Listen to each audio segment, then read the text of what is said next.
Mon nom est Daniel Lemire, comme vous avez pu le voir.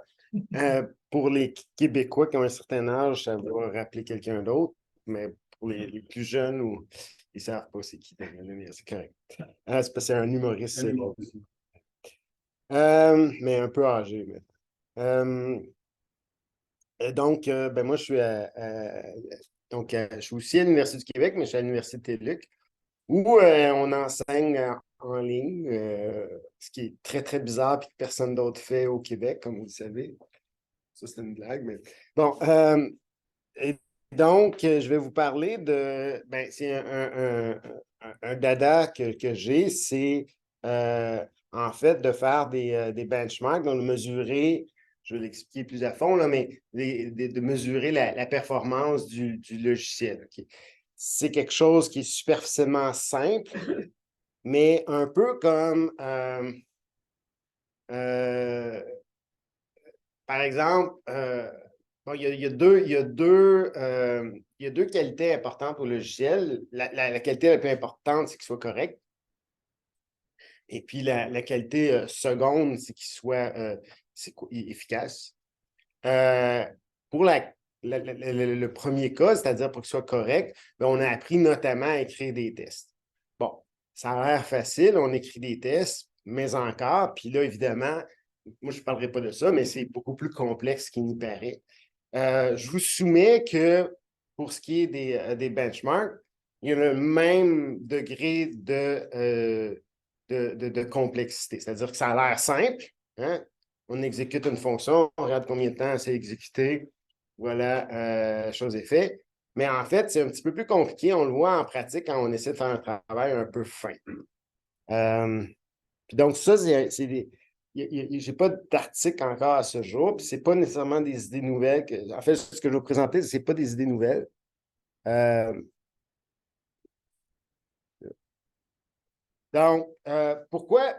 comment j'en arrive à parler de ça?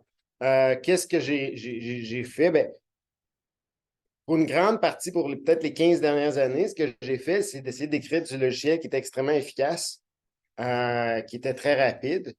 Donc, une de nos réalisations, par exemple, ça a été de faire, comme pour ceux qui connaissent un peu les technologies web, là, il y a un format JSON là, qui est universel, que les gens utilisent beaucoup pour transmettre des données, qui a un peu remplacé le XML là, il y a longtemps. Et on a, et là, j'entendais parler qu'il y avait des, euh, des gens qui faisaient des benchmarks de systèmes de bases de données web, etc. Et le goulot d'étranglement, c'était souvent, en fait, le passage de JSON. Donc, j'ai travaillé là-dessus et on est en arrivé à produire ce qui, encore à ce jour, des années après, est encore le passage JSON le plus rapide au monde. Mais je fais plein d'autres travaux là, qui ont trait à la performance, notamment des travaux récents pour ce qui est de passage des nombres. Donc, vous savez, si j'ai 3,1416 à la 10, bon, en C, vous avez des fonctions comme str, 2D ou etc. En tout cas, tous les langages de programmation ont des fonctions qui permettent de faire ça. Puis on a développé donc des, des algorithmes et des fonctions plus rapides qui sont maintenant utilisées un peu partout. Là.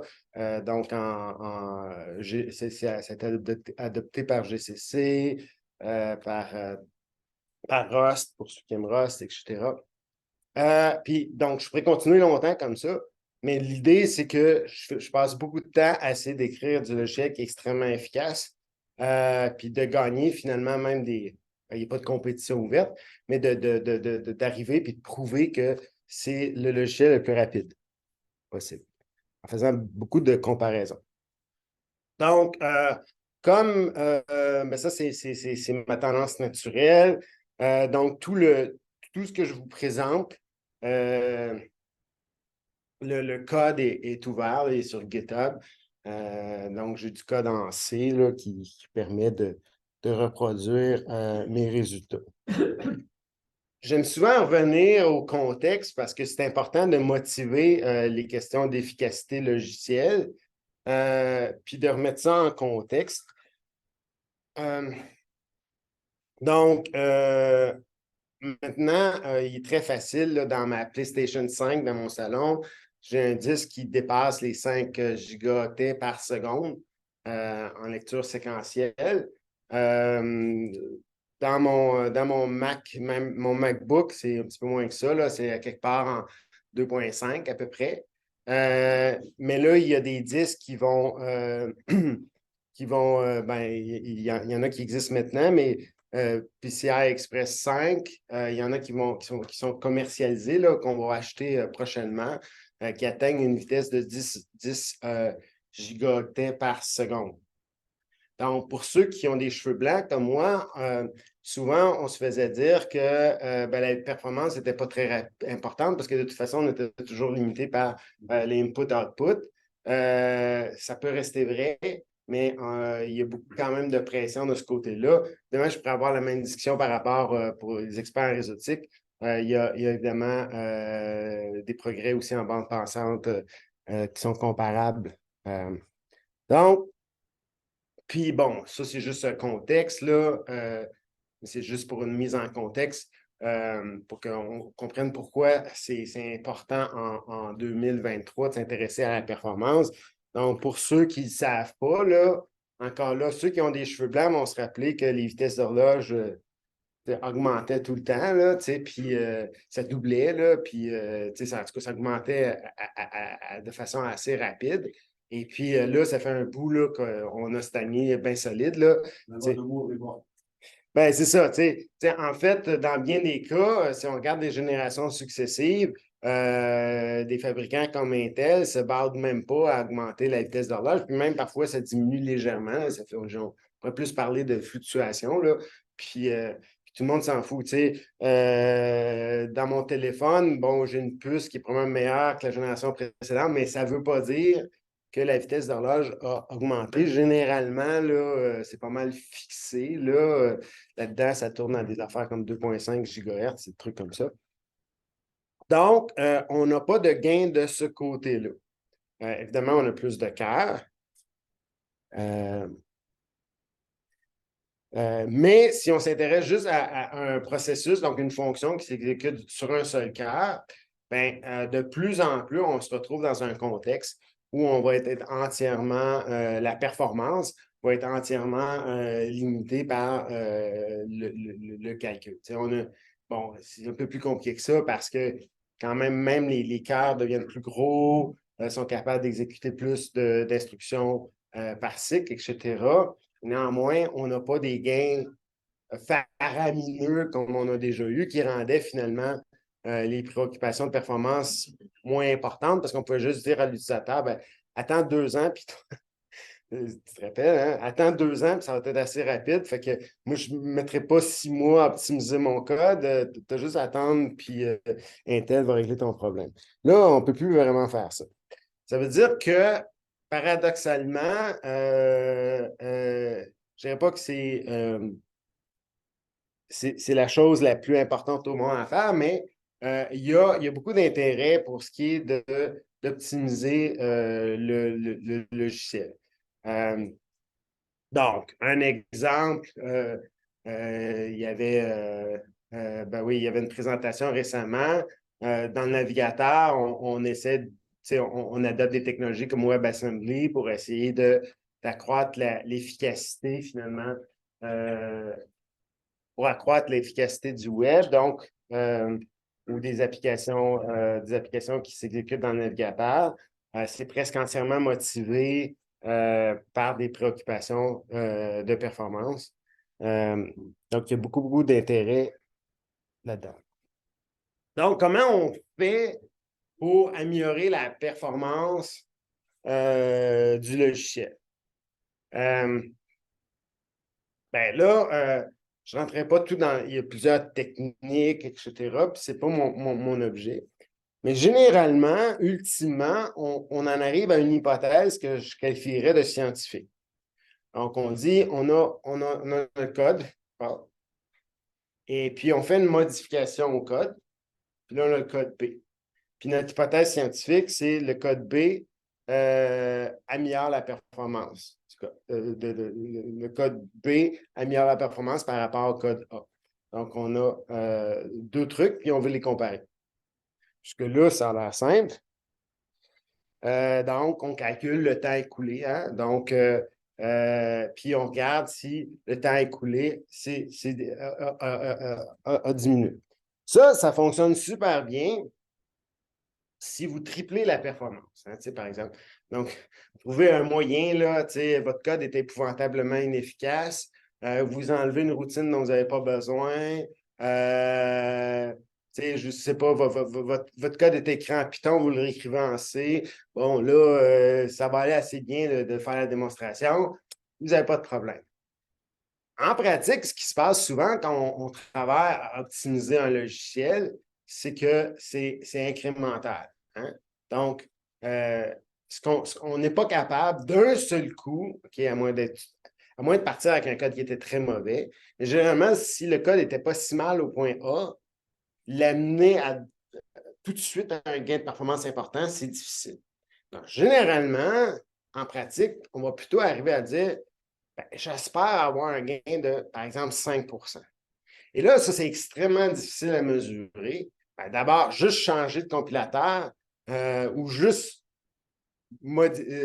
renommer les fonctions peut faire une variation de 5 assez facilement. Là, changer des petites choses, c'est relativement facile dans bien des cas.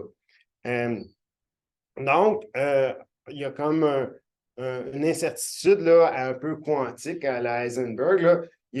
Finalement, pour des petites variations, ça peut même être impossible de voir s'il y a vraiment une différence qui a du sens. Mais si on veut faire du chemin, on est obligé, à quelque part, d'essayer de prendre des mesures. Donc, on veut avoir des mesures qui sont extrêmement précises. Idéalement, avec une précision si on fixe le compilateur, si on fixe tout, on voudrait le plus possible arriver avec une précision la plus grande possible. Et là, ben, le problème, c'est qu'évidemment, je n'ai pas besoin de vous expliquer que le logiciel, c'est relativement complexe. Donc, surtout maintenant, là, on a des compilateurs là, extrêmement sophistiqués, hein, parce qu'on fait des blagues avec GPT et tout ça, mais si on regarde, en fait, moi, je soumets aux gens depuis longtemps qu'un compilateur là, comme GCC ou Visual Studio, peu importe, c'est une forme relativement avancée d'intelligence artificielle. Hein. Ça fait pas juste transcrire le code qu'on a écrit en C, une transcription là, bête, là. Ça a évidemment tout un ensemble d'heuristiques qui, tout mis ensemble, là, font un travail là, cognitif qui est important. Bon, ça contribue évidemment à la complexité parce qu'un petit changement peut avoir des répercussions très importantes sur comment le compilateur se comporte. Le contraire peut être vrai. On peut faire une modification qui nous semble être une optimisation, puis en fait, ça ne change absolument rien au code généré. Ça se produit assez souvent. Il y a évidemment plein de composantes dans le logiciel. Je parlais des entrées-sorties, les accès en mémoire. Si on fait la liste de toutes les ressources qui peuvent limiter la performance d'un logiciel, on arrive à une liste, là, même juste les choses principales, on peut arriver avec 15 ressources là, facilement distinctes qui sont extrêmement complexes. Puis, il y a toutes sortes d'effets. Donc, on fait face à un problème difficile. Si on travaille, donc il y a eu des travaux super intéressants, donc un papier que j'adore qui s'appelle Virtual Machine Warm-Up Blows Up Hot and Cold, j'aime pas le titre, mais le papier est super. Alors eux, ce qu'ils ont fait, c'est qu'ils ont pris divers langages, en fait, c'est pas les langages eux-mêmes, mais vous comprenez mon expression, mais plusieurs langages qui utilisent un JIT, là, Just-in-Time Compiler, et puis ça, c'est bien connu que c'est difficile, et ça ne sera pas mon objet, mais c'est difficile, en fait, de faire un benchmark avec, par exemple, JavaScript ou Java, parce que Java fait une compilation dynamique selon la manière dont on utilise le code. Donc, évidemment, les premières mesures qu'on fait peuvent être une version interprétée. Plus tard, il va y avoir une compilation, la performance va s'améliorer. Ce qu'on a montré, c'est contrairement à ce qu'on pourrait penser, dans bien des cas, il n'y a pas de steady state. Donc, on prend la même fonction, on la benchmark continuellement. Et ce qui se produit, c'est pas comme on pourrait se penser, c'est qu'au début, c'est lent. Là, le JIT fait son travail, puis là, le temps diminue, puis là, peu importe, on est correct. En fait, il y a des fluctuations de performance. Et évidemment, là, vous allez dire, est-ce qu'ils ont pris compte de X, Y, Z? Ben oui, c'est pour ça que c'est un travail assez difficile. Ils ont essayé de tenir compte de plein de choses, là, le garbage collector, puis tout ça. Mais ils arrivent vraiment empiriquement. Et puis ça, c'est pas juste avec un langage. Ils ont utilisé différents langages de programmation. Ils arrivent, en fait, avec des fluctuations qu'on peut peut pas vraiment toujours ignorer. Et donc, c'est extrêmement difficile. Donc, moi, je supposais qu'on n'a pas de JIT, parce que là, donc je vais simplifier le travail encore. Parce que là, si on fait ça, ça devient assez difficile. Oui, Juste pour t'interrompre un peu. go. Dans les systèmes, par exemple, le J2EE, je veux le dire en arabe, c'est mieux. Dans les systèmes Java Enterprise Edition, l'une des pratiques qu'on recommande, c'est justement de chauffer le serveur, parce que l'allocation de ressources, ça se fait avec des pools. Il faut d'abord remplir les pools, et donc il faut que tu envoies des requêtes bidons pour charger, qu'il alloue tout ce qui est allouable, etc., et puis après tu rentres. Mais sauf qu'à un moment donné, comme il fait du first in, first out, donc when it runs out of space, il commence à cacher.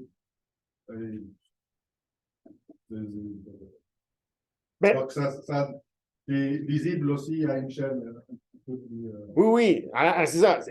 Ça, c'est visible. Ben, c'est ça. C'est pas des trucs subtils qui auront besoin. C'est visible. Les ingénieurs là, qui font des benchmarks le voient. Puis c'est complexe. C'est souvent, par exemple, les biologistes vont dire ben, nous, on travaille des organismes complexes. Vous, c'est facile. Là, tu dis, OK. Peut-être pas tant que tu penses. Tu sais, c'est vraiment complexe. Il y a plein d'effets là, qui peuvent survenir. Mais bon. Donc, En mais. fait, ce qu'il veut dire, nous, on travaille avec des mécanismes qu'on ne comprend pas. Ben, le truc, c'est que nous non plus, on ne les comprend pas tant que ça. T'sais, on pense qu'on les comprend, mais il y a tellement de couches que, à moins d'être un être humain, en tout cas, moi, je ne suis pas un être humain qui a une intelligence supérieure, fait que moi, je ne comprends pas tout. Là, fait que, il y a des couches d'abstraction, mais je ne comprends pas tout le stack de. Là, bon, évidemment, il y a les appels systèmes qui peuvent souvent dominer, donc, je fais référence par exemple aux lectures, l'accès réseau, lecture en disque, etc. Donc, bon, ça peut être vraiment complexe, là, parce que vous pouvez avoir une petite fonction qui est tout petite, puis là, elle appelle quelque chose qui est comme un monstre au point de vue du système d'exploitation. Donc, supposons qu'on ne va pas là. Supposons qu'on ne fait pas ça.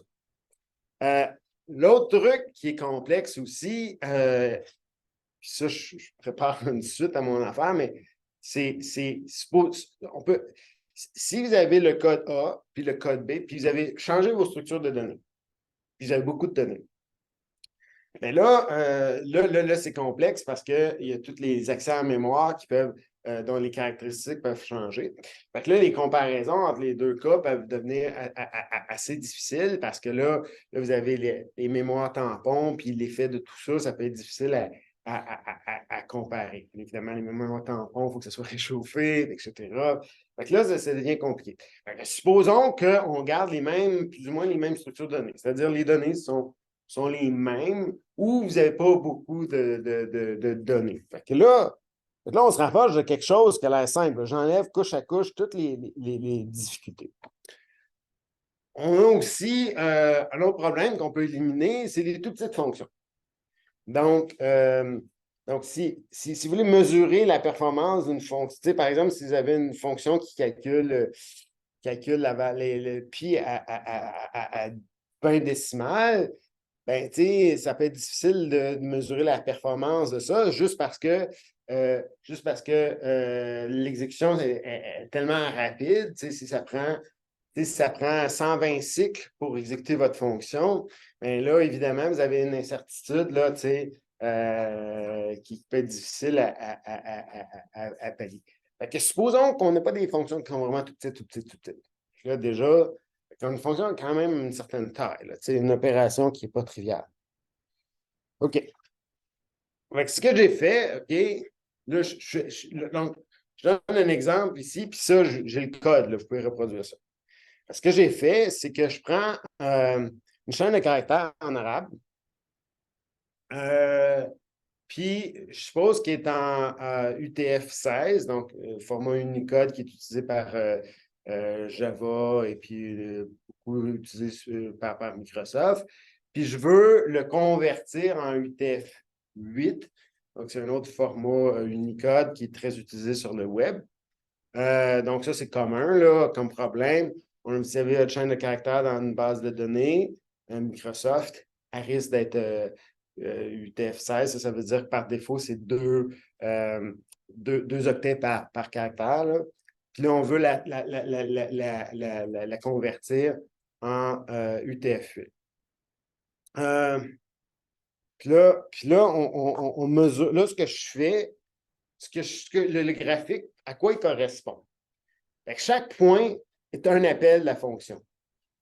OK? Donc, puis ma chaîne fait 80 kilooctets, ce qui est, bon, c'est ni très gros ni très petit.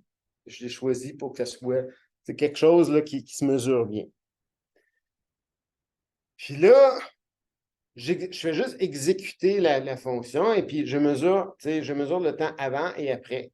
Puis je fais la différence. C'est une estimation du temps écoulé. Mon estimation a une marge d'erreur, mais comme ma fonction est assez grosse, ma marge d'erreur est vraiment petite. Donc, chaque point sur le graphique est une mesure. Puis, évidemment, si je roule à nouveau mon truc, ça ne sera pas exactement ce graphique-là. Ce graphique-là est un peu stochastique. Là. Fait que là, vous voyez, puis là, je n'ai vraiment pas touché, c'est vraiment ça. Vous voyez, la première exécution est nettement plus lente. Ça peut s'expliquer, probablement, il peut y avoir des tampons, mémoire tampon, de l'initialisation de X, Y, Z, bon, etc. Mais ça, mettons, on ne s'en occupe pas. Fait que, on pourrait dire, la première exécution, on l'enlève, mettons. Et là, ce que vous voyez, c'est que ça varie. De temps en temps, il y a des sauts. Ça varie, ça varie. Puis là, vous voyez la même chose que nos chercheurs qui s'intéressaient aux machines virtuelles. Vous voyez que malheureusement, je ne tiens même pas nécessairement un steady state. Vous voyez qu'à un moment donné, là, ça monte. Ah, il faut que je me tasse. Oui, c'est juste devant le. Ah! OK. OK, il faut que je me tasse. Oui, OK. Mais vous voyez, c'est pas des grosses variations. Là. Puis ça, c'est des vraies données, là, puis vous avez le code pour le reproduire. Fait que vous voyez, qu'il y a des sauts soudains. Des sauts, là, on s'entend que c'est pas des gros. Puis là, ça fluctue comme ça. T'sais. Ça, c'est juste expérimental. Okay? Là, ce que je vous donne en bleu, c'est le minimum mesuré. En vert, c'est la moyenne. Puis en rouge, c'est juste les mesures. Fait que là, c'est une question, mettons, on va être scientifique. C'est quoi la mesure qui m'intéresse? Est-ce que ce qui est important, c'est la moyenne ici? C'est la question. Parce que la plupart des outils que vous allez utiliser, OK, ce qu'ils vont faire, c'est qu'ils vont, en fait, prendre plusieurs mesures, puis ils vont vous retourner la moyenne. Il faut comprendre, la moyenne, c'est ça que ça veut dire. Est-ce que c'est correct? Fait que là, souvent, puis là, ce n'est pas les chercheurs qui sont intéressés à ça. Les chercheurs qui sont intéressés à ça ne vont pas dire ça. Mais souvent, les outils vont faire cette hypothèse-là, l'hypothèse que je vais juste vous citer, et et aussi, les gens, quand ils font des travaux, qui présentent leurs résultats dans un papier ou ailleurs, ils vont faire cette hypothèse-là. Ils vont supposer qu'en fait, ils vont faire un modèle. Le modèle, c'est que j'ai une vraie valeur, qui est le temps écoulé. Puis, je rajoute epsilon, qui est du bruit, puis qui suit une distribution normale. Ça, c'est vraiment très, très, très courant. C'est courant au point où si vous dites aux gens, oui, mais c'est ça que tu fais comme hypothèse, ils ne s'en rendent même pas compte, puis c'est comme une hypothèse absolument implicite. OK? Il faut que ça soit ça. Là, si tu lui dis, as-tu fait un graphique de tes données? Ils vont dire, non, je n'ai jamais fait ça de ma vie. Okay. Juste pour le fun, il y a combien de monde ici qui ont déjà, juste ça c'est simple, vous avez compris. Il y a combien de monde qui ont déjà fait ça dans leur vie, un truc comme ça? Ouais, bon, il y en a un. OK. Non, ouais, ben oui. Ah, deux. OK. Je ne sais pas si vous avez obtenu exactement ça, mais évidemment, ça dépend là, de ce qu'on mesure. Moi, j'ai mis plein de conditions, là, évidemment. Si on mesure autre chose, si vous faites des requêtes réseau, tout ça, vous allez obtenir quelque chose qui ne ressemblera pas nécessairement à ça. Là, mais je fais. Donc l'idée, c'est qu'on fait l'hypothèse. La plupart des gens n'ont pas fait ça, mais souvent, on fait du benchmark et on va juste calculer la moyenne, on va dire, ah, je suis correct. OK, là, mais il y a des conséquences. Si vous faites l'hypothèse, en fait, que vous avez une distribution normale de bruit, puis vous avez une moyenne, un truc qui est super pratique pour ça, c'est qu'en fait, vous pouvez calculer. Là, je ne veux pas obligé de regarder la maths, là, mais ça, c'est directement, c'est du Wikipédia. L'idée, c'est qu'en fait, si vous prenez plusieurs mesures et vous faites la moyenne, ça converge assez rapidement, là, comme 1 sur racine carrée de n, ça converge vers la moyenne. C'est-à-dire que si vous savez, vous êtes sûr, là, vous êtes sûr que ce que vous mesurez, c'est une valeur plus une distribution normale, pour trouver la valeur en question, très, très, très, très précisément, tout ce que vous avez à faire, c'est prendre un nombre énorme de mesures, puis vous allez finir par vraiment coïncider la mesure là, avec très, très grande précision. Ce qui veut dire, la conséquence de ça, c'est que vous faites du benchmark. Si vous voulez des résultats plus précis, faites juste plus de répétitions. Si vous faites beaucoup plus de répétitions, vous allez avoir beaucoup plus de précision. Souvent, ça ne marche pas pantoute. Ça ne marche pas. Tous ceux qui ont essayé de le faire, là, tu dis, je vais mettre 40 000 répétitions, bon, vous allez voir l'affaire. Ça ne marche pas.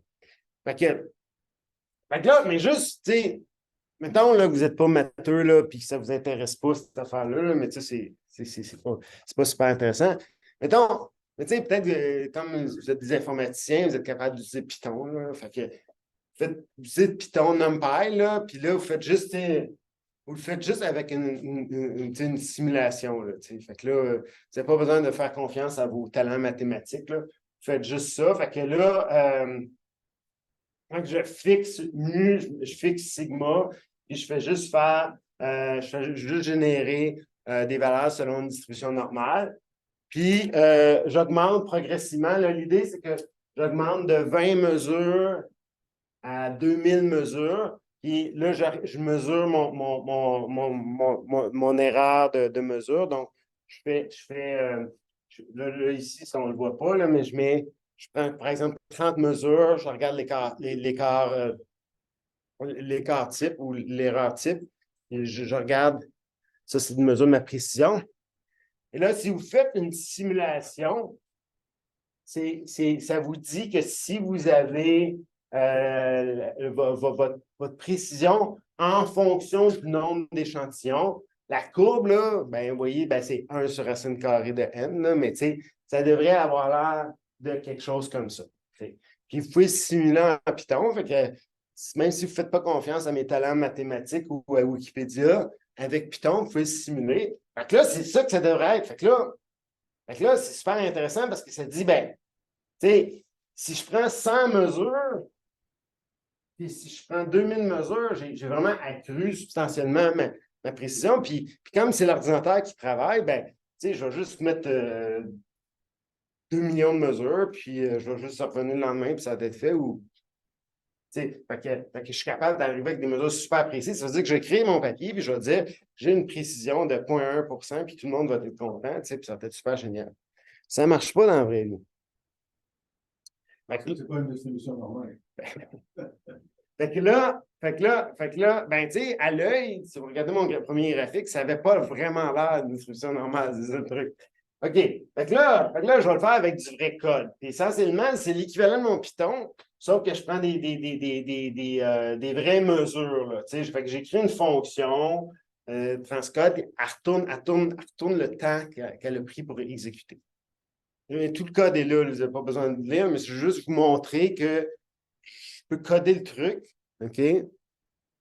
Puis, ce que j'obtiens, c'est ça. OK? Donc, on n'est pas dans ça. On est dans un truc où, écoute, la pire erreur que j'ai obtenue, c'est avec un grand nombre de mesures. Évidemment, si je répète ça 2000 fois, la courbe va ressembler à d'autres choses. Mais on peut, si on a beaucoup d'imagination, là, on peut deviner une espèce de peut-être de tendance baissière, là, mais s'il y a une tendance baissière, c'est pas super efficace, là, Fait que le résultat net, c'est que ça ne sert à rien de prendre 2000 mesures. Si j'en ai pris 100, je vais à peu près la même précision. Bon. Okay. Comment je peux prouver à quelqu'un qui est sceptique que ce n'est pas une normale? Bon. Fait que là, moi, je ne fais pas de statistiques sophistiquées là, parce que je n'en ai pas besoin. Fait que c'est quoi l'argument simple? Okay? Fait que une normale, là, ça a l'air de ça. Une des caractéristiques des normales, c'est que c'est pas difficile de s'écarter beaucoup de la moyenne. OK? Donc, si vous êtes à un écart type de la moyenne, ben là, dépasser d'un écart type, il y a comme 84 là, des valeurs qui sont à l'intérieur d'un écart type. Puis après ça, il y a à peu près 97,7 en tout cas, le chiffre exact n'est pas important, mais un très, très, très grand nombre des valeurs qui sont dedans de 2 écarts types. OK? Donc, ça devrait être assez rare là, que vous prenez des mesures qui sont à 2 écarts types de votre moyenne, puis à 3, 4, 5, ça devient de pire en pire. Fait que là, ça, vous pouvez, encore là, ça, c'est tellement niveau Wikipédia, là, c'est pas compliqué, là. Fait que là, l'idée, c'est quoi? C'est vous prenez vos mesures, puis là, vous regardez, il y a combien de valeurs qui dépassent, par exemple, un écart type ou un erreur type. Ben, là, si ça se produit, dépasser dans 1, c'est assez commun, là, normalement. Dépasser de 2, là, la probabilité, elle tombe à 5%. Dépasser de 3, là, c'est pas si mal. Mais là, vous voyez que dépasser de 6, là, fait ce qu'on appelle un événement 6 sigma, c'est-à-dire vous êtes à 6 écarts types de la moyenne. Ça, là, c'est une impossibilité là, mathématique. On peut pas, ça n'arrive pas. Là, 2 fois 10 à la moins 7, là, écoute, c'est une probabilité qui est tellement infime que dans la vraie vie, ça ne veut pas dire que vous ne le verrez jamais, là, parce que les ordinateurs sont capables de faire plein de choses bien rapidement. Vous pourriez finir par le voir, mais si vous prenez 30 mesures, là, ça ne se passera pas. Puis, si vous voyez un événement 6 sigma puis vous avez 30 mesures, ben, c'est parce que c'est certainement pas une distribution uniforme. Une distribution normale. C'est clairement pas ça. Ça se peut pas. Fait que là, moi, j'écris mon code pour voir. J'écris toujours la même fonction là, qui fait le transcodage. En fait, la fonction exacte n'est pas tellement importante. J'ai juste pris une fonction comme ça. Fait que là, je fais juste, je demande au truc de prendre, de calculer, il répète 300 mesures. mon programme, ce qu'il fait, c'est qu'il essaie de tout mettre les chances de notre côté. Fait que, justement, il tient du warm-up. Il commence par prendre des mesures pour bien réchauffer tout comme il faut. Là, après ça, il prend 300 mesures, puis il calcule le pire écart par rapport à la moyenne, puis en relatif, donc en nombre de sigma, et puis il affiche à l'écran. Fait que c'est pas compliqué comme programme. Puis, ben, vous voyez que j'ai un 13 sigma, là, tu sais. Fait que ça, c'est. Fait que juste comme ça, là, avec un truc super simple, j'ai prouvé que dans mon cas, je n'ai pas une distribution normale. OK. Quel genre de distribution j'ai probablement? Ben, en fait, puis là encore là, c'est vraiment pas moi qui ai inventé ça. C'est fait juste aller lire dans les papiers, la littérature. Là. Ils vont vous dire que vous avez. Tu sais, il n'y a pas de. Il n'y a pas de règle. Ça dépend quel genre de travaux vous faites, puis qu'est-ce que vous mesurez, puis dans quel contexte. Fait que, on ne peut pas vous dire, ben voici, c'est telle distribution que vous avez, parce que ça dépend exactement de ce que vous faites. Par contre, une distribution qui est probable, c'est-à-dire qu'on la voit souvent quand on fait du benchmarking en informatique, c'est la distribution log normale. Donc, qui a un peu cette allure-là. Donc, elle a un minimum, puis elle a comme un mode qui correspond à peu près à la moyenne. Et les deux sont relativement proches. OK? Donc, la moyenne, si je ne sais pas calculer, mais elle serait à peu près ici. On a un minimum. Il y a très peu d'écart, finalement, entre les deux.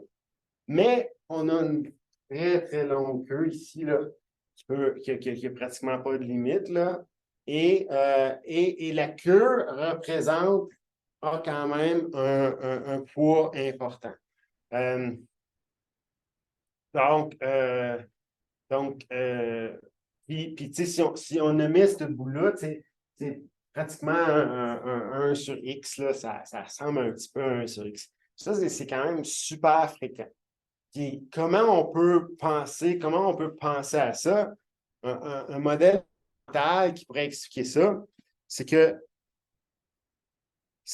si vous avez votre fonction, OK, il y a un nombre plus ou moins déterminé d'instructions qui doivent être exécutées. Les instructions, sont déterministes. Là. Par exemple, une instruction, elle prend 3 cycles. Là. Elle ne prendra pas tout d'un coup 8 cycles. C'est quand même là, les ingénieurs chez Intel là, ou chez ARM ou chez Apple, ils font les choses de façon rigoureuse. Fait que, il y a quand même, des affaires. C'est quand même bien déterminé. On sait, on peut exprimer mathématiquement, si tout va bien, la fonction devrait s'exécuter dans tel temps. Si on exclut si on exclut les problèmes d'accès en mémoire, tout ce que je vous dis que j'essayais d'omettre, là, c'est juste des instructions qui s'exécutent, ben, il y a quand même une limite, là, puis là, c'est juste ça. Mais en pratique, il va y avoir toutes sortes de choses qui vont venir interagir avec mon code, puis qui vont limiter. Donc, je vais vouloir avoir accès au cache, mais là, pour une raison ou pour une autre, ma valeur va avoir été poussée, puis elle ne sera plus là, puis là, il va falloir que j'attende un peu pour l'avoir. Il peut y avoir plein d'accidents. Mon code peut être interrompu. Il y a plein de choses qui peuvent arriver. Fait que, il n'y a pas de limite jusqu'où ça peut prendre un temps fou. Ça pourrait, mon code pourrait vraiment patauger là, parce que le processeur, parce que le système d'exploitation, il s'amuse à nous narguer. Mais il y a un temps limite bien difficile. Puis, si votre machine n'est pas complètement mal configurée, la plupart du temps, votre fonction devrait s'exécuter dans un temps qui ressemble au meilleur temps possible. À moins qu'il y ait beaucoup de bruit sur une machine, la plupart du temps, ça devrait être pas mal proche d'optimal. Puis de temps en temps, oups, il y a une stupidité qui se passe, puis là, votre truc. Fait que là, ben, ça, c'est mon modèle. Fait que ça, c'est mon modèle. Fait que, mettons que je vais essayer de prendre ce modèle-là. Donc, je prends une distribution log normale. Puis, là, je fais mon truc en Python, là. Ça ici. C'est mon truc en Python. C'est la même chose que précédemment avec la distribution normale, mais là, j'ai changé ma distribution. Je fais une distribution log normale, puis là, je fais comme si il y avait plusieurs mesures, que je ne vais pas intentionnellement dans les détails parce que ce n'est pas super important, là, mais c'est juste du petit code. Je fais juste varier le nombre de mesures. Je suppose que j'ai une distribution log normale. Là, je regarde qu'est-ce qui se passe. OK? Puis ça, c'est ma mesure d'erreur, les quantiques.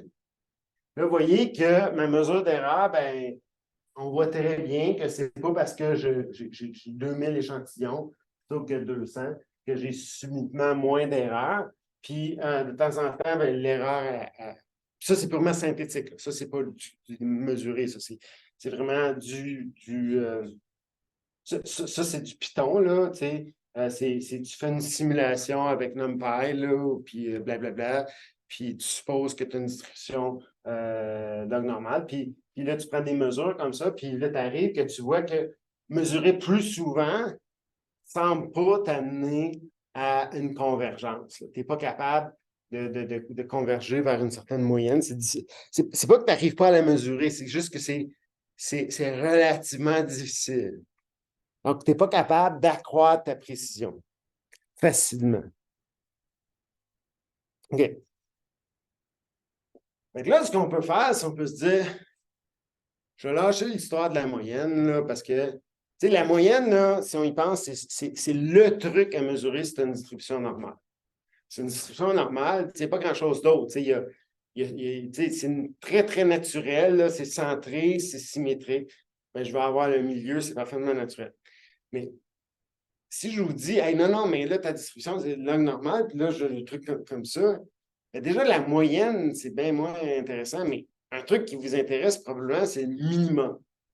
Puis il y a des bonnes raisons de penser que le minimum peut être très significatif parce que, comme je vous dis, c'est l'intuition, c'est que si vous avez une fonction, là, puis elle doit faire un certain calcul, bien, il y a une limite absolument d'ingénierie. Là. Ça ne peut pas être moins que X. Ça ne se peut pas. Là. On pourrait le calculer, là, mais ça ne peut pas. Ça fait calculer.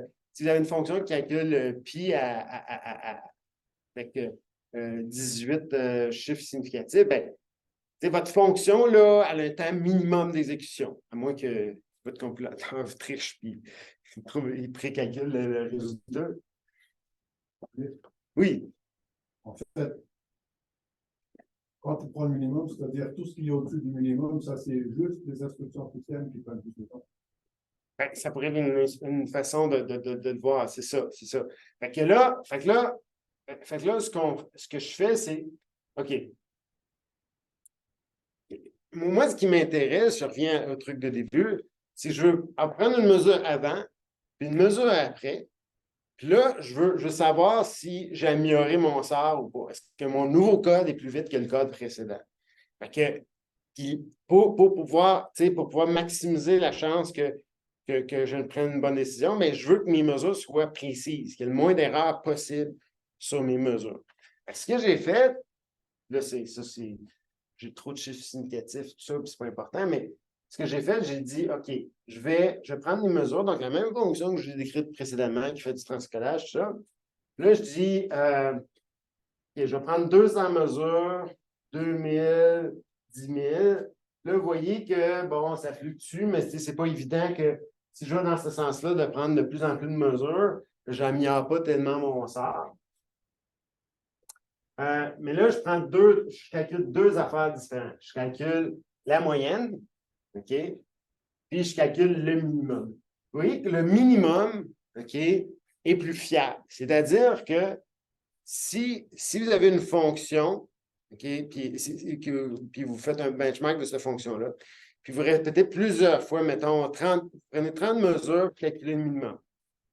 OK. Après ça, vous répétez. Vous répétez ça plusieurs fois. Donc, vous avez plusieurs minimums. Ce que vous allez trouver, c'est que les minimums se ressemblent.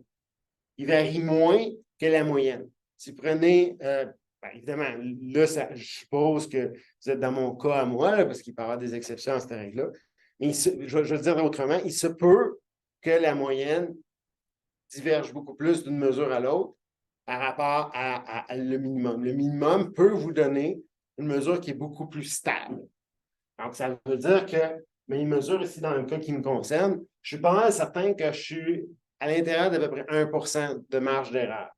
Ça veut dire que si je vois qu'il y a une fonction qui est 5% plus vite que l'autre, ben, j'ai plus de certitude que j'ai diminué le minimum. Avec la moyenne, ben là, j'ai une mesure qui est peut-être moins précise et donc qui me donne. Et là, ça, c'est un peu une hypothèse. Là, je n'ai pas de détermination scientifique là-dessus, mais si je travaille à partir de la moyenne, j'ai plus de chances, intuitivement, là, d'arriver, de peut-être prendre de mauvaises décisions, puis de dire, je pensais que ce code-là était plus rapide, mais finalement, il ne l'est pas vraiment, puis j'ai erré, il faudrait revenir en arrière. Donc, c'est ça ma précision, c'est que si votre but, c'est de prendre une mesure de la performance d'une fonction, puis d'avoir une précision de 1%, qui est intuitivement souhaitable, bien, si vous calculez le minimum dans certaines conditions, du moins dans les conditions que j'ai présentées ici, ça va être plus facile. Bon. OK. Là, ça, c'était le temps écoulé. OK? Là, si on veut aller plus loin, ce qui s'est développé là, dans les dernières 20 années, là, c'est que pratiquement tous les processeurs modernes disposent là, de ce qu'on appelle des performance counters. Okay? Donc, ça, c'est à l'intérieur du cœur de votre processeur. Il y a des compteurs, là, littéralement, qui peuvent être incrémentés, là, par exemple, à chaque cycle ou à chaque fois qu'une instruction termine son exécution, à chaque fois qu'il y a un embranchement, à chaque fois, etc. Donc, ça va dépendre du fabricant. Généralement, là, on a un choix, donc on peut configurer le cœur. Moi, je veux que mon cœur mesure ça, ça, ça et ça. Donc, ça marche un peu partout. Ça va marcher sur votre MacBook, ça va marcher évidemment sur Intel, ça va marcher sur le noyau Linux, ça a accès à ça, tout ça. Et donc, là, on a un avantage par rapport à la mesure du temps, parce que la mesure du temps, ça nous donne juste une information. Là, on peut aller chercher des informations supplémentaires. Ce qui est important, c'est que ça ne comporte pas. Ben, au moment de la mesure, il y a une certaine incertitude parce que où est-ce que mon code s'exécute, puis tout ça, là, ça, il peut varier. Mais pendant que le code s'exécute, OK, comme les mesures de temps écoulées, il y a zero overhead. C'est-à-dire que votre code ne roule pas plus lentement parce qu'il y a des performance counters. En fait, les performance counters, ils sont là que vous voyez. Dans bien des cas, ça peut dépendre du fabricant, là, mais en général, ils sont activés par défaut. Donc, ils tournent continuellement de toute façon. Puis pour les fabricants, ben, ça a très certainement des utilisations internes. Là. Donc, ils rajoutent ça pour leurs besoins à eux, mais c'est aussi super utile pour les développeurs. Donc, on peut prendre plein de mesures. Un truc que ça a amélioré ma qualité de vie, c'est qu'avant, on me disait que, parce que vous savez peut-être que nos processeurs, ils varient leur fréquence d'horloge. Hein, donc, si mon processeur chauffe, là, ça ne chauffe jamais, ces machines-là, mais mettons, si je réussis à la faire chauffer, là, je vais au gros soleil, tout ça, ben, le processeur peut ralentir. Ou si ça prend trop, donc il y a une enveloppe évidemment d'énergie là, qui est possible. Puis si le processeur utilise trop d'énergie, ben, il peut diminuer, puis etc.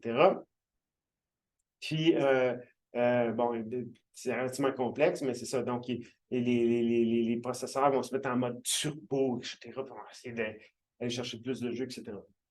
Là, ça posait des problèmes au point de vue du benchmarking. C'était une couche d'abstraction qui était difficile parce que si votre fréquence varie, ben, comment vous faites pour, vous prenez une mesure, puis là, mettons, ça fait 5 minutes que vous prenez des mesures, puis là, votre processeur commence à chauffer, puis soudainement, sa vitesse d'horloge ralentit. Ben, ça change tout vos benchmarks. Fait que là, vous écœurez, vous bootez votre machine, et à fois, vous repartez. En tout cas, c'est des stupidités, là.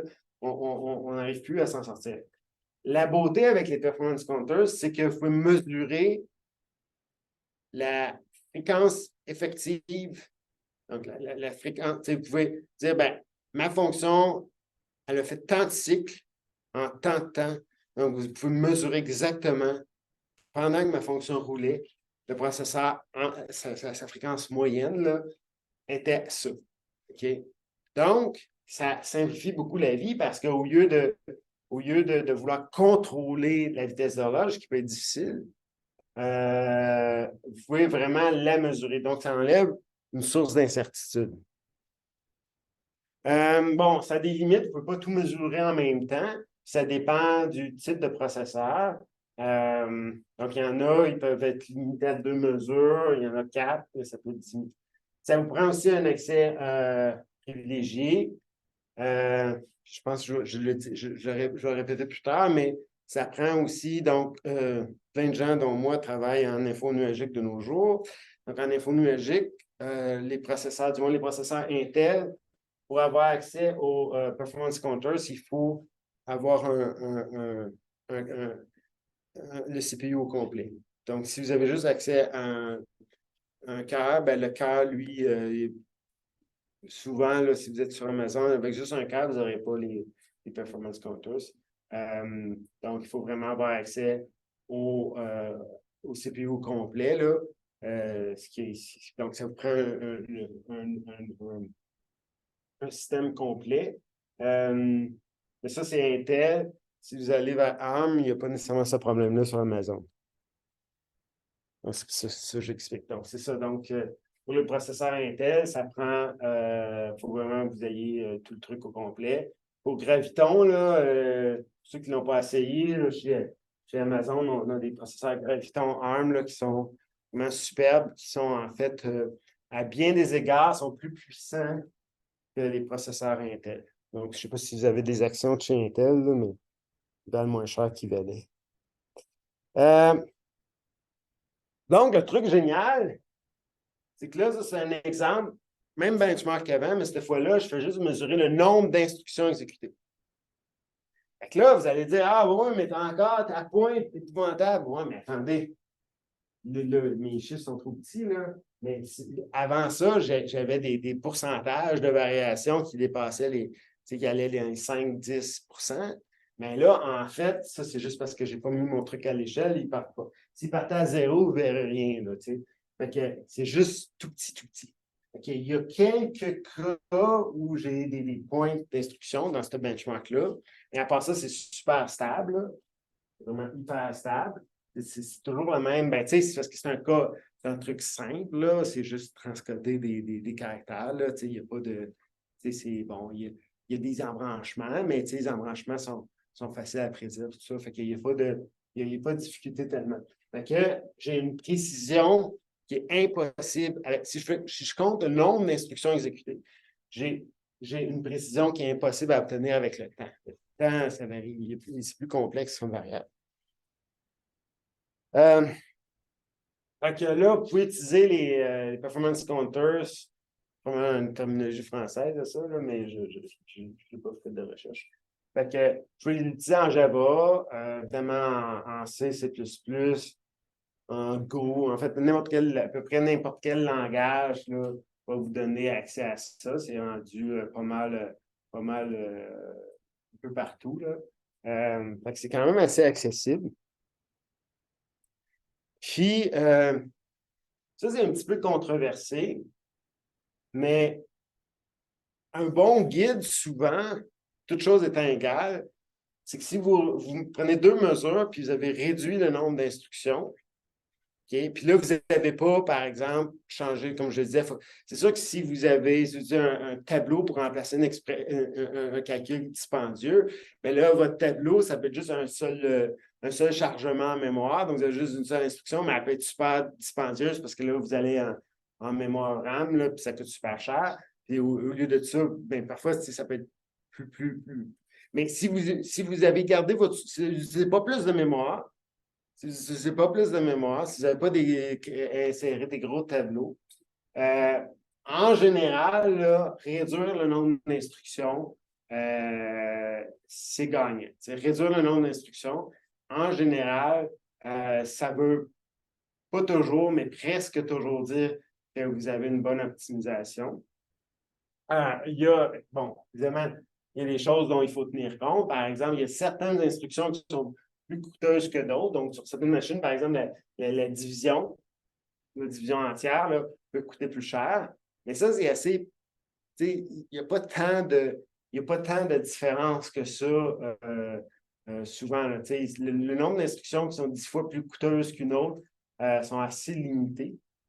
Si vous faites des multiplications, des additions, tout ça, c'est toutes des opérations qui sont à coût pas semblables, là, mais c'est pas des grosses différences. Évidemment, un truc, vous empirez votre SAR si vous créez, vous insérez la dépendance entre le résultat des opérations qui n'existaient pas avant. Donc, ça, c'est une cause fréquente de limite de performance, souvent parce que nos processeurs modernes, ils sont capables d'exécuter plusieurs instructions en même temps, dans un même cycle. Ces processeurs à Apple peuvent exécuter jusqu'à 8 instructions par cycle. Donc, en même temps, il y a 8 instructions là, qui peuvent s'exécuter. Puis souvent, ce qui limite ça, c'est que là, je ne peux pas commencer le prochain calcul parce que j'ai besoin du résultat de l'instruction précédente, donc une dépendance. C'est sûr que si vous réduisez le nombre d'instructions, mais que vous augmentez le nombre de dépendances entre les résultats, là, ça peut annuler vos bénéfices. Puis évidemment aussi, les embranchements. Donc, si vous insérez un embranchement qui peut être difficile à prédire, vous pouvez de façon artificielle réduire le nombre d'instructions, mais vous avez la pénalité des embranchements mal prédits. Parce que généralement, ce qu'on mesure, c'est le nombre d'instructions qui sont complètement exécutées. C'est généralement ça qu'on mesure. Donc, ça ne tient pas compte des instructions qu'on a annulées parce que le processeur faisait de la spéculation. Il pensait qu'on allait dans telle direction. Il exécute ces instructions-là, mais il faut annuler parce que finalement, la branche n'était pas bien prédite. Mais à part des trucs, mais ça, c'est quand même, ça arrive, mais c'est pas. Donc, généralement, si vous êtes capable d'avoir le nombre d'instructions avant, le nombre d'instructions après, si on tient compte du fait que le nombre d'instructions est super facile à mesurer à grande précision, réduire le nombre d'instructions va probablement vous aider. Il y a des exceptions. Je voulais parler du cas de l'embranchement. Ça, les embranchements, quand on fait du benchmarking, c'est vraiment l'enfer. Fait que ça, ici, c'est du pseudocode, là, genre C++, mais pas vraiment. Là. Mais l'idée, c'est, ça, c'est un exemple où vous avez une boucle comme ça, puis je génère un nombre aléatoire. Puis, vous faites quelque chose, mais juste si l'entier est impair. Donc, une fois sur deux, vous faites quelque chose, sinon vous continuez votre chemin. OK? Donc, ici, on a une opération là, potentiellement un peu coûteuse, puis on a une branche. Ça, c'est comme le pire des cas parce que j'ai un nombre aléatoire. Là, une fois sur deux, je prends l'embranchement. Fait que ça, c'est ce qu'un processeur, là, théoriquement, ça, si vous mettez ça dans votre code, vous venez de vous tuer parce que un processeur va essayer de produire ça. Une fois sur deux, il va se tromper. Fait que, s'il prédit que l'opération est faite, ben, il fait l'opération. Puis après ça, il faut qu'elle défasse une fois sur deux. Ou il se pose tout le temps qu'elle n'est pas faite. Puis là, il doit revenir en arrière. Donc, ça, ce genre d'embranchement-là, c'est vraiment un gros problème. OK? Bon. La beauté de l'affaire, c'est que vous pouvez utiliser des performance counters qui mesurent le nombre d'embranchements mal prédits. Vous pourriez repérer un problème comme ça pour voir, j'ai plein d'embranchements mal prédits. Mais, si vous voulez faire un benchmark qui est fiable là-dessus, vous avez un autre problème. Le problème, souvent, c'est quand on fait des benchmarks, on le fait, on répète, on fait, souvent parce qu'on pense à donner une meilleure précision, on répète la même opération à répétition. Donc ici, je suppose que j'ai ma boucle, je traverse 2000 fois. Puis là, j'ai rendu ma fonction qui génère des nombres aléatoires, je l'ai rendue déterministe. Okay? Souvent, c'est ce qu'on fait, là. On a des fonctions, vous savez, avec une semence, puis ça génère les 2000 mêmes valeurs. Et souvent, on fait ça là, pour s'assurer, on veut contrôler, quand on fait soit des tests ou des benchmarks, on veut mesurer la même chose, pas se ramasser dans d'autres. On veut réduire la variation. Là, la beauté de l'affaire, puis ça, c'est avec un processeur Zen 2 d'AMD. Donc, comme les résultats modernes sont encore mieux que ça. Vous voyez, la première fois que j'exécute, il y a la moitié, ça, je le mesure avec des performance counters, il y a la moitié des branches qui sont mal prédites. Parce que je lui demande de me dire le nombre d'embranchements, puis le nombre d'embranchements mal prédits. OK? Puis j'élimine, parce que dans la boucle, il pourrait y avoir de facto un embranchement, là, mais ça, je l'élimine. OK? Donc, il y a la moitié des branches qui sont mal prédites. Mais si je répète exactement la même opération, là, ça vient de tomber à 18 %.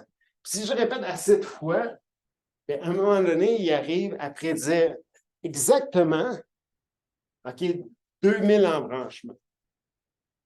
Et ça, c'est un processeur tout à fait ordinaire. Le Zen 2, là, c'est vraiment ça mieux que ça dans vos laptops. Là, il est mieux que ça.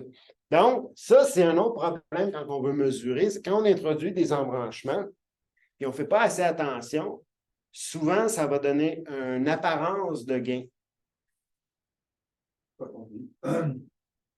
Si tu reviens au code précédent, donc la fonction random, a priori, c'est 53. C'est-à-dire l'optimisation que je ne sais pas qui l'a fait, là, mais l'optimisation que le compilateur va faire, c'est qu'il va dire, je vais supposer que c'est A. Non, c'est le CPU qui va faire ça. Donc, ça utilise n'importe quel. Bon, c'est pseudo-random. J'ai écrit random, mais c'est pseudo-random. Donc, une semence. À chaque fois que je fais mon benchmark, j'ai la même semence. Fait que, mettons, ça donne 12 000, 14 000, 12 000. Ça va toujours donner la même séquence. OK? Là, tu compiles en C++. OK? Tu en C++, tu compiles, tu as les instructions machine. Dans la machine, lui, ce qu'il fait, c'est qu'il génère ton nombre, il regarde le dernier bit. S'il est à 0, il va d'un bas, sinon il continue ou quelque chose, peu importe. Là, je n'ai pas donné l'assembleur. OK?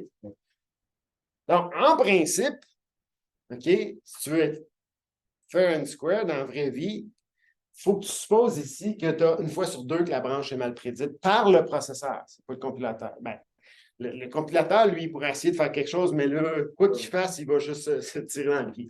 Fait que le processeur. Donc, parce que nos processeurs, je disais que, tu sais, il n'y a pas juste GPT qui a de l'intelligence artificielle, OK? Il y a nos compilateurs que je considère que c'est de l'intelligence artificielle parce qu'ils font des optimisations là, que la plupart des humains ne sont pas capables de faire. Mais ça va même au processeur. Parce que le processeur, lui, OK, donc ça, c'est super vieux, là, mais tu sais, il prédit les branches. Ça veut dire quoi? Ça veut dire il dit que okay, ça va être une fois sur deux, donc une fois il dit pas, c'est une. Non, c'est pire que ça. C'est parce que ce qu'il fait, lui, c'est qu'il fait différentes formes de tagging, là, mais ce qu'il fait, c'est qu'il dit, il s'exécute. Là, il dit rendu là, OK, j'ai toutes les chances que ça va ça va sauter à cet autre bout-là dans le code. Fait que lui, il va, avant même d'être rendu là, il va mettre toutes ses instructions en séquence, il va lancer l'exécution de toutes les séquences sans attendre de savoir, donc, alors même qu'il commence à calculer son nombre, il va supposer que le résultat va aller dans un sens. Il ne va pas se lancer dans cette direction-là. Okay? Et ce qu'ils font, c'est que s'ils se trompent, il fait juste dire, j'annule, je flush tout, je reset, je reviens en arrière, je repars de là. C'est comme ça qu'ils font. Puis ce que j'essaie de dire, c'est que ça, ils font tous ça. C'est rendu tellement incroyablement bon que si vous répétez une fonction qui a un trop petit nombre de valeurs, OK, lui, le processeur, il va apprendre à prédire parfaitement jusqu'à des milliers d'embranchements. OK? Donc, il va apprendre la formule de ta fonction random. Plus ou moins. Il va savoir que il va savoir que c'est pair, impair, pair, impair, pair. Il va trouver la séquence, pas à 100%, là, tu sais. Mais il met ça où? C'est dans quelle mémoire qu'il met ça? Ben, c'est propriétaire dans les processeurs. Mais habituellement, plusieurs stratégies, là, ce qu'ils font généralement, c'est qu'ils utilisent la position en mémoire là où je suis. Donc, par exemple, en fait, je ne sais pas l'adresse au complet, mais ils utilisent, par exemple, la fin de l'adresse. Donc, ils vont dire, je suis à telle position. Puis, ils utilisent la séquence précédente. Donc, si j'ai eu 0001, puis j'étais à tel endroit, là, il y a une table. Il fait, ben, c'est plus compliqué que ça, là. Mais en gros, c'est ça. Table de probabilité. Ouais, il va avoir une table, là, il va dire, ben là, il faut que je fasse 1, il faut que je fasse 0. Mais ces trucs-là sont rendus tellement sophistiqués qu'ils sont capables de prédire. Donc, ça veut dire que si on fait du benchmark, les gens ont tendance souvent à rajouter des branches. Ça aide le code. Il y a même des cas célèbres. Là. Il y a quelqu'un qui est arrivé avec il avait dit, ben, regarde, je suis capable dans Google Chrome, puis il avait dit, je suis capable de, cette fonction-là qui est très utilisée, je suis capable d'en doubler la performance, puis il avait juste mis des embranchements. Puis là, il y a un ingénieur là, de chez Google qui explique que non, ça va diviser par 10 la performance parce que c'est son benchmark qui était trop petit, tu sais. Puis c'est vraiment pas intuitif. Donc, l'important, c'est d'aller, si on veut prendre des mesures qui sont fiables, puis on a des embranchements, il faut s'assurer que notre truc est assez gros. Donc, par exemple, dans le cas que j'ai pris, je l'avais pris, j'ai 80 kilooctets. Ça, c'est assez gros que d'une fois à l'autre, le processeur là, il ne sera pas capable d'apprendre. En tout cas, j'espère que non. Non, mais j'ai checké, il n'est pas capable. Mais ça, c'est 2000 embranchements. Donc, si vous benchmarkez un truc qui est trop petit, puis il y a des embranchements, il faut savoir que votre processeur, puis vous répétez plusieurs fois, il faut savoir que le processeur va apprendre parfaitement votre truc, va le prédire. Puis... Mais ça, on n'est pas dans le GPT, là. Juste dans le silicone que dans votre truc, ça, c'est fou, là, tu sais. Bon, là, j'arrive à la fin de mon histoire. Fait que là, c'est ça. Moi, je pense que souvent, si on fait certains types de benchmark, là, souvent, il faut prendre en compte qu'on a probablement une distribution log normale. Et donc, à mon avis, souvent, il faudrait peut-être prendre en compte plus le minimum que la moyenne, si on veut prendre des mesures. Ou du moins, moi, je recommande, c'est d'au moins mesurer le minimum. Si on veut garder la moyenne, on regarde la moyenne, mais on a les deux plutôt que juste la moyenne. Puis on tient compte de ça. Un problème que je vous soumets, c'est souvent les gens, ils vont faire des benchmarks qui sont très lourdes à exécuter parce qu'on va aller chercher beaucoup de précision. Fait qu'on va répéter 2000 fois. Fait que là, tu t'assois devant ton Java avec GMH, là, c'est épouvantable. C'est super long. Fait que là, tu es là, t'attends. Ça, c'est un problème de qualité de vie pour les développeurs. Puis, à mon avis, ça fait en sorte qu'ils vont dire, ben, je ne ferai pas de benchmark parce que c'est trop long. Puis, je ne veux pas aller me chercher un café à chaque fois parce que sinon, je vais trop boire de café puis je vais être trop nerveux. Mais moi, ce que je dis souvent, c'est probablement mieux de faire des benchmarks qui s'exécutent rapidement. Le développeur fait un changement, il exécute son truc, il regarde le résultat et dit OK, j'ai empiré ma situation, je recule ou j'aime mieux. Donc, ben, en fait, je dirais la même chose pour les tests logiciels pour vérifier que le logiciel est correct. C'est mieux d'avoir des tests plus rapides. Bon, c'est parce que si le test prend 3 heures, s'exécuter à chaque fois que tu fais un changement, le développeur va pas les exécuter. Fait que, tu sais, c'est important d'avoir des trucs qui roulent quand même rapidement. Fait que moi, je pense que ça, c'est important. Fait que souvent, ça prend trop de temps à s'exécuter, c'est parce que c'est mal conçu. C'est ça. Fait que c'est la. Fait que là, j'ai un blog où j'écris presque à toutes les semaines sur la performance du logiciel. Je suis sur Twitter, puis j'ai mon compte GitHub où tous mes trucs sont là. Voilà. La date limite, c'est le 31. Une question un peu. Je suis assez surpris que tu conseilles aux gens d'utiliser les compteurs d'instruction et pas les compteurs de cycle. Moi, dans ma tête, c'est le compteur le plus intéressant, compteur de performance.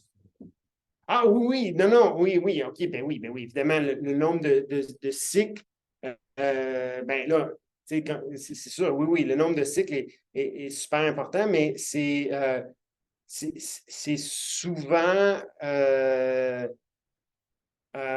oui, ben le nombre de cycles est plus pertinent souvent que le temps, parce que le temps, si ton processeur fluctue. Au compteur d'instruction. Oui. Ben, oui, oui, je dirais que tu as raison, mais la raison pour laquelle j'ai poussé les instructions, c'est parce que c'est plus controversé. Ben, c'est gagné, tu m'as controversé. Ben voilà, non, non, mais c'est parce que l'idée, c'est que souvent les gens disent ben, compter le nombre d'instructions, ça a plein de limites, fait qu'on ne fera pas ça, là, tu sais.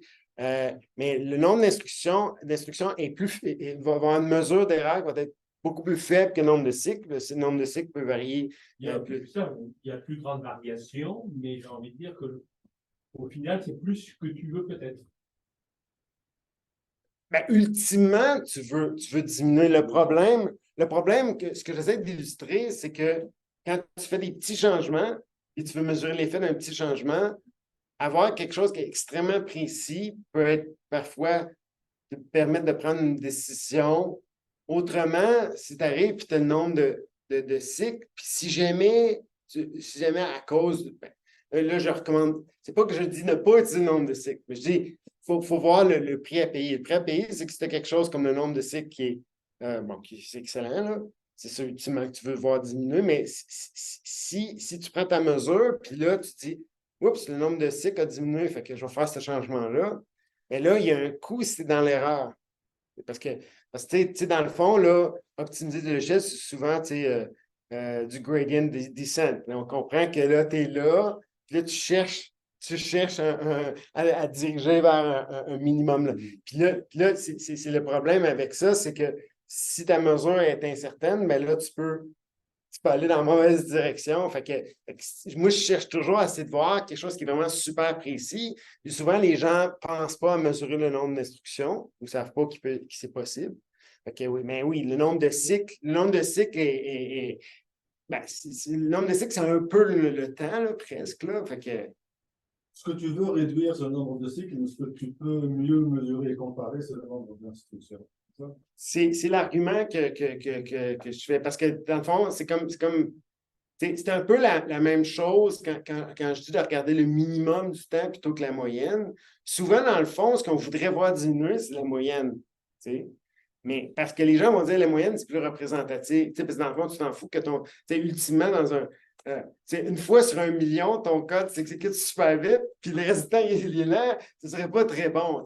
Mais l'argument, c'est oui, mais c'est difficile de calculer la moyenne. Fait que tu sais, comme proxy, donc, dans le fond, quelque chose que tu peux mesurer plus précisément. Avec mon argument, c'est que je suis d'accord que c'est ce que tu veux diminuer le nombre de cycles, mais c'est plus difficile à mesurer. Fait que dans le fond, tu mesurer le nombre d'instructions peut te donner un outil qui. Tu sais, c'est souvent ça en science, c'est que dans le fond, souvent, il y a quelque chose qui est facile à mesurer, puis il y a quelque chose qui t'intéresse vraiment, qui est difficile à mesurer. Puis souvent, ben, tu vas te tourner vers le truc qui est plus facile à mesurer. parce que, du point de vue opérationnel, te rend plus productif. Le nombre de cycles est aussi dans les compteurs matériels. Absolument. C'est aussi facile à mesurer, parce que c'est juste le processeur qui les compte de façon purement mécanique. Tu as absolument raison, sauf que ce que ben oui, ben en fait, quand je dis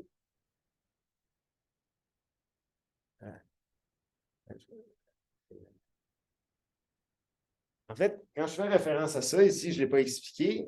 Et pourquoi tu peux avoir la fréquence? Parce que le nombre de cycles était le temps. Donc, exercice ce soir, comment, avec le nombre de cycles et le temps, on calcule la fréquence d'horloge. Pas tellement difficile.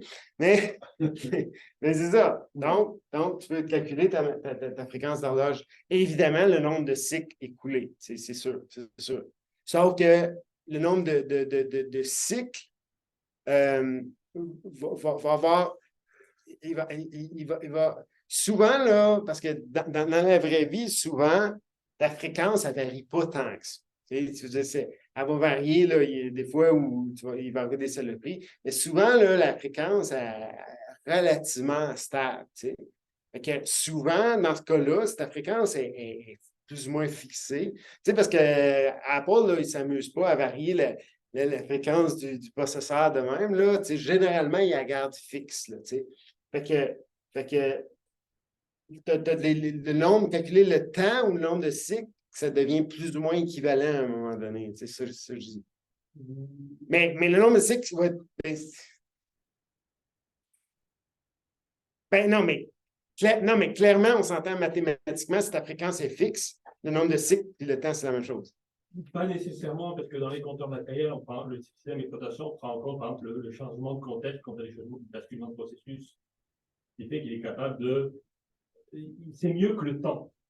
Oui, c'est mieux. On s'entend que c'est mieux. Si tu reprends le graphe où tu avais tes 0,1% de bruit, quand tu comptais les instructions, tu l'as. Si à la place des instructions, tu avais compté les cycles, mais pas avec les compteurs matériels, tu étais à quel niveau de bruit ici?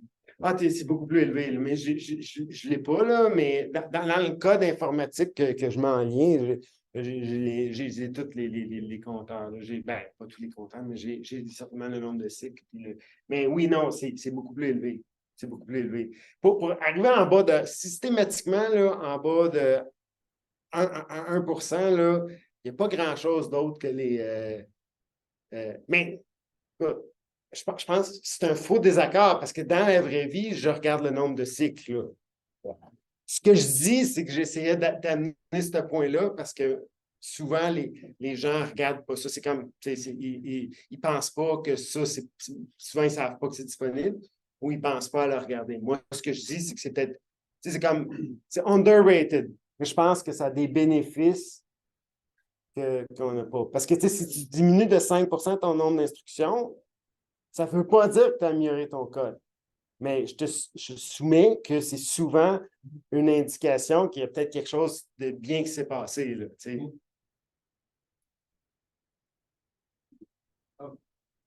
Yeah, thanks for the presentation. It's very nice. I spent 4.5 years in Virtual to Java benchmarks. This was like my PhD topics. One thing that we work today is simply trying to find performance regressions. Right? Well, one version of the system, large systems, they get another performance here. You want to see like how much changed. Right. And even if you have like 50% of a change or a double a slowdown, it's hard to see because the data is so noisy. So I totally understand when they use averages, they use medians, they use 90 percentile, right? So they try to work with more data than you can ever imagine. But so my question is about the minimum, which I found interesting. I don't think I've seen this being used, but I also understand that if you want to prioritize effort based on minimum, it's a very difficult thing to do, right? You're going to go back to your manager and say, look, we found a minimum that has increased in 20%. It's going to come back and say, well, how does that affect our users? They are interested in the average. They are interested in the 90%. Right. But okay, so I gave my talk in terms of positive gains. Right, But everything can be done in reverse, right? So sometimes you're quite right. So there's the flip side of that is that you're coding. Some engineer comes up with a few changes, and you want to check whether it's making things worse. And then the problem, as you say, is that how do you know, right? So there are all sort of ways to do that. Now it's fairly easy. For example, one thing that people do that not everyone may be aware is that it's fairly easy to have even on GitHub you have systems that do that automatically. You can have plots where you have benchmarks for every commit, and then if it goes like this, then you find a guy who committed this thing, and you say, well, you're fired. but you can try to have plots like that over time and give you performance. And but yeah, so the problem is that if you look at these things and you have the average, they're going to be noisy, right? And so the problem you have is that this noise is a challenge, because you may realize 30 commits later that you did have a performance regression at that point, but because of the noise, you did not see it. If it's small, if it's a really large performance regression, then you should see it if you have enough benchmarks. But if it's you're surprised. So actually, we have all this sort of measurements, and it's between releases, which you would expect to be to have over 10 years some sort of a stable performance. And it's so noisy that even like if you have people looking at the graph, they can't figure it out because it goes up and down. And then another thing that we found is that they have trends.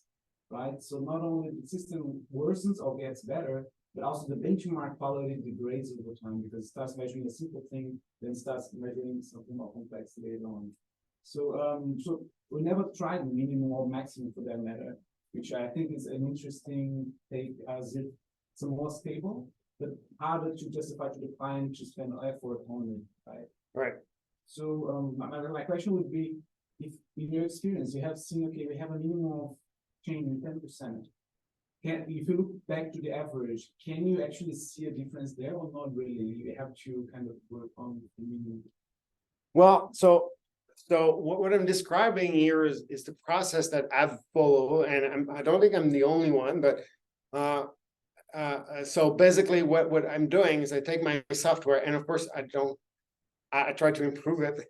So, and I've done this on several projects.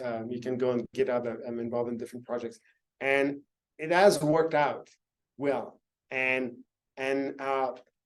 because you're basically making my point for me, because you're saying there's more noise than you can think, right? There's a lot of noise, and that is actually the big problem we're facing.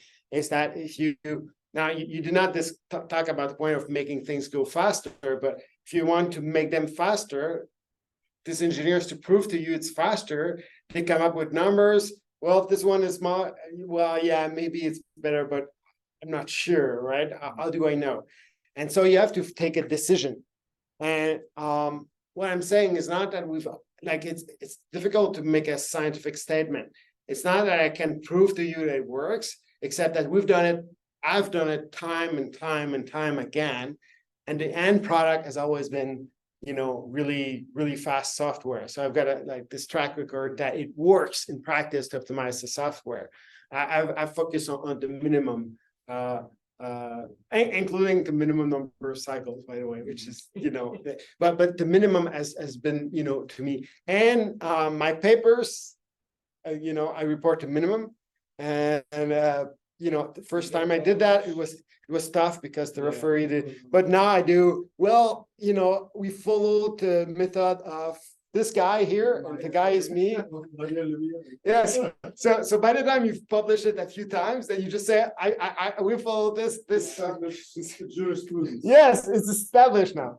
So I'm not challenging you, I'm just trying to adapt your problem with continuous optimization to my problem, just finding regression and seeing how much I can model from it. Well, yeah. So all I can say is that all I'm saying here, if you paid attention, is that it should be considered. I think it's worth considering it. Now, proving it scientifically that it's sound, then it's hard. Like it would take.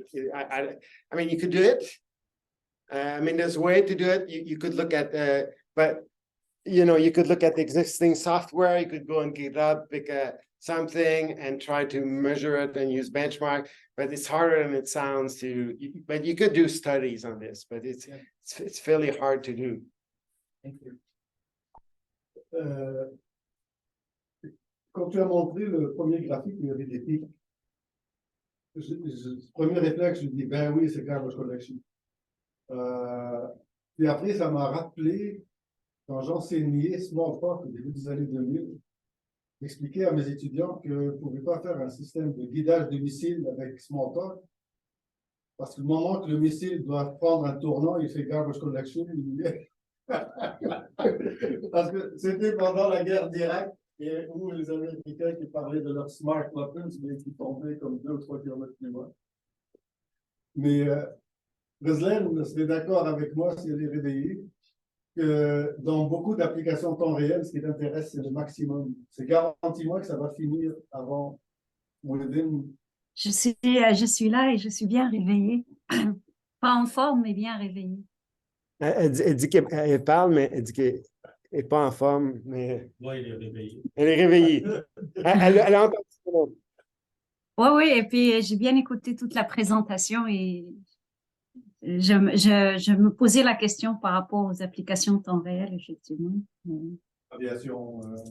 Mais il y a des choses que Daniel a expliquées que je suis pas sûre d'avoir bien saisi à la fin. Qu'est-ce que ça aura comme impact, comme l'histoire de mesurer le temps minimal et non pas la moyenne ou le temps maximal dans un cas de système temps réel.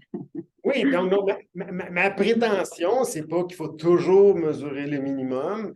Ma prétention, c'est que c'est une mesure qui est valable. Mais en amont de ça, c'est ma prétention que ceux qui vous disent que le temps écoulé suit une distribution normale, toujours, ça, c'est faux. Ouais. Ça peut être normal. Je ne peux pas prouver que c'est jamais normal, mais c'est pas en général, c'est une fausse hypothèse. Donc, si on veut faire des systèmes temps réel, puis qu'on suppose dans notre système temps réel qu'on a une distribution normale, ben on n'a pas ça ne marche pas, là. Ça Ouais. marche pas. Tu sais? Ah, Ok. ouais. Ouais. C'est clair là, qu'on a un problème, là. Puis ça, ben, tu sais, c'est intéressant parce que pour les étudiants ou les gens qui publient un papier, puis ils disent, ben, j'ai mesuré le temps avant, mesuré le temps après. OK, mais c'est ça que c'est intéressant, c'est que les chercheurs, ils expliquent ça, mais tu ne verras pas le mot distribution normale apparaître. C'est implicite. Il y a comme un truc implicite caché. Dans la tête, on suppose, c'est ça. On suppose que tous les phénomènes sont en distribution normale, sauf preuve du contraire. C'est ça. Alors que si on veut être précis, mais tu sais, dans des cas, le truc, c'est ça, si on veut être précis, c'est comme on l'expliquait, c'est qu'il y a des cas, c'est difficile, c'est vraiment difficile à mesurer. C'est surprenant à quel point c'est difficile de mesurer la performance de quelque chose. C'est vraiment. Mais c'était probablement plus facile. Pas en 2000, ça y est pas assez longtemps, mais c'est vraiment plus facile dans les années 80. Parce que, bon, c'était comme toc, toc, toc, toc, toc. C'est plus déterministe. Là, maintenant, c'est rendu vraiment très, très difficile de prendre des mesures là, avec les processeurs. Ben, j'ai pas entendu la question de Hafid. J'entends pas très bien ce qui se dit dans la salle, mais je sais pas c'était quoi la question. Elle est reliée. La question, je l'ai pas répondu. Mais la question, Hafid parlait du maximum pour le temps réel. L'autre question, ça portait sur, en fait, il y a la contrepartie. Tu sais, comme moi, j'ai décrit en termes d'améliorer la performance, mais pour les ingénieurs, ce qui les intéresse, en fait, c'est de ne pas diminuer la performance. On veut prouver qu'il n'y a pas de régression de la performance. Ouais. Parce que peut-être qu'on est satisfait de la performance, mais on ne veut pas que la prochaine version de notre logiciel soit plus lente, parce que là, les clients vont dire, ben là, je viens de mettre à jour mon logiciel, puis il est plus lent. Là, comment on évite ça, c'est difficile. T'sais. Comment on fait pour éviter ça? J'avoue que tu sais, ce que tu disais, je me demandais dans le contexte où on partage des ressources entre deux applications, comment faire des mesures aussi. Tu sais, dans les applications temps réel critique, il y en a de plus en plus. La tendance, c'est qu'on partage les ressources, même dans les avions. Je me demande comment je me suis posé la question comment les gens mesurent la performance de leur application dans ce contexte-là. Je sais pas si Ben, tu en as entendu. moi, je ne suis pas familier avec les applications en temps réel, là, donc ça, je ne saurais pas dire. Là. Ouais. Comment Ok. on fait. Une dernière question, un petit peu Oui, triviale peut-être, mais juste de comprendre un peu, tu sais, la forme log normale, oui. c'est basé sur quoi? C'est des expérimentations Ah, non, mais ça, qui... non, mais ça, c'est un modèle. Hein. Si tu vas, si tu ouvres un livre de statistiques là, ou de probabilité, Mhm, c'est pas moi qui ai inventé ça, c'est niveau Wikipédia, là, on s'entend, là. Donc, tu as la mhm. normale, tu as plein de distributions de probabilité. Ouais. Mhm, La distribution log normale comme étant un candidat, c'est des chercheurs qui sont intéressés à tu sais, c'est pas moi qui ai inventé le benchmarking, là. Donc, c'est des chercheurs qui sont intéressés à ça, puis on dit, ben, nous, on pense que c'est la distribution qui devrait être considérée. Fait que moi, mhm. j'ai dit, ben oui, ça correspond à mon expérience. Fait que là, je fais valoir ça. Mais en pratique, le problème, c'est quand tu prends des mesures, je ne peux pas te prouver que c'est une distribution.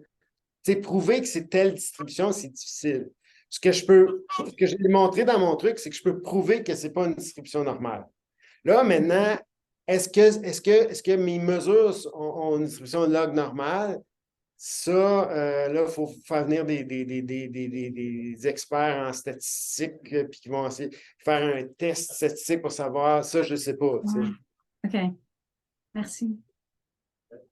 Donc, par rapport à ça, cette attaque qui pourrait faire, oui, je dirais, s'il y a moyen, une solution, pour peut-être le camping, et voir si c'est une normale, et tu sais à quoi ça faire, et si c'est normal, bien sûr. Oui, Après, la question, c'est comment mesurer ça. ben, c'est ça. C'est que là, après ça, c'est comme toujours un problème. C'est que là, moi, j'ai montré des tests euh, vraiment basiques pour prouver que c'est pas normal. Maintenant, pour prouver qu'une distribution est normale, ben là, on a des tests très sophistiqués qu'on peut utiliser. Mais généralement, même à ça, on ne prouve pas que c'est normal, généralement. Ce qu'on fait, c'est qu'on a un test très sophistiqué qui n'arrive pas à prouver que ce n'est pas normal. Donc c'est ça qu'on pourrait faire. Donc, je suis sûr que ça existe. Je n'ai pas cherché la même. Mais, mais, mais là, c'est de prouver que là, on va avoir des tests statistiques sophistiqués pour prouver que c'est pas normal. Puis là, on pourrait dire, ben, OK, le test échoue, donc c'est probablement normal. Mais tu sais, c'est difficile. Mais oui, alors on pourrait faire des choses plus sophistiquées que ce que j'ai fait là, certainement. Là, oui. Well, I think all performance tests are not normal. We just haven't tested them enough to see the outliers going to the side. Yeah. I think usually you have a long tail. You almost always have a long tail. It's kind of unavoidable, right? If that's anything that matters, that you need to work on, like services, it's gonna be a long tail distribution. Yeah. Une question? Oui, moi, ma question, c'est pour les mesures. Est-ce que c'est, si tu enlèves les 1% pire qui sont très déviés, est-ce que ça devient une distribution plus visible, normale ou normale? C'est difficile oui, c'est ça. Souvent, Selon oui. Si tu enlèves les 3 pires là, ça devient visible. ouais. Ça veut dire s'il y a 3 mesures sur 200 qui sont très, très excentrées, on peut dire qu'elle est normale à 99. Oui, mais ben, OK. Mais dans le cas, ça, c'est cet exemple-là, mais ce qui arrive, là, c'est que c'est plus compliqué que ça parce que si tu prends, c'est dans la vraie vie, il faut que tu conçoives une espèce d'algorithme. Là, tu te dis, OK, ben, mais tu sais, tu as un long tail, mais ton long tail, là, l'enlever, tu sais qu'en théorie, tu peux prendre une distribution de log normale, puis là, arriver à le convertir en normal en tronquant toute la queue. Mais ça finit par revenir à essentiellement. Tu regardes ce qu'elle a l'air, la distribution, là. Si tu arrives à ça, là, essentiellement, si tu finis par tout tronquer, essentiellement, tu te rapproches de quelque chose qui n'est pas loin du minimum. Tu arrives à quelque chose qui est entre la moyenne et le minimum. Fait que dans le fond, tu pourrais dire, je vais essayer de tout enlever ces trucs-là, ou tu pourrais juste dire, ben, je vais trouver ma moyenne, je vais trouver mon minimum, ça va m'indiquer où je suis à peu près ici. Ça va être plus simple que d'essayer de faire un algorithme qui dit, ah, j'ai un point de données là. Parce que, tu sais, ça, là, c'est ce que ça a l'air dans un livre universitaire. Dans la vraie vie, là, ça n'a pas l'air de ça. Là. Dans la vraie vie, c'est beaucoup plus complexe. Tu as juste des points. Tu peux essayer de calculer une courbe comme ça, mais tu sais, c'est. Donc, tu as la réponse. Il n'y a pas de distribution normale, parce que si c'est normal, ça veut dire qu'il y a des temps négatifs. Ben oui. C'est ça. aucun phénomène n'est normal. Oui. Non, mais c'est toujours une hypothèse. Tu sais, parce que. Ça, c'est la théorie centrale limite qui fait que Merci beaucoup. On a dépassé les.